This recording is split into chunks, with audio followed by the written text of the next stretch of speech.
ఉన్నది కాస్త ఊడింది, సర్వమంగళం పాడింది. చివరికి నగరిలో రోజా ఓడిపోయింది.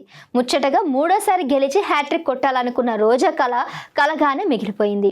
మితిమీరిన అహంకారం, పొగరు, మాట తీరు రోజా కొంపముంచేశాయి. చివరికి రోజాకు ప్రజల నుంచే కాక సొంత పార్టీ నేతల నుంచి కూడా నిరసన సెగ ఎదురైంది.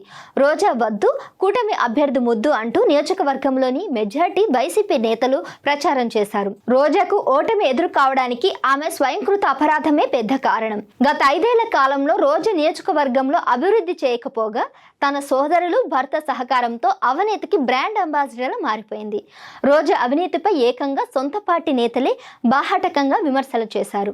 నియోజకవర్గంలో ప్రజలు సైతం రోజా ప్రచారాన్ని అడ్డుకుంటూ అడుగడుగున నిలదీశారు. హంగు, ఆడంబరాలపై ఉన్న శ్రద్ధ, ప్రతిపక్ష పార్టీ నాయకులను తిట్టడంపై ఉన్న శ్రద్ధ ప్రజల సమస్యలపై లేదు. ఇదే రోజా ఓటమిని శాసించిన కారణాలలో ప్రధానమైన కారణం.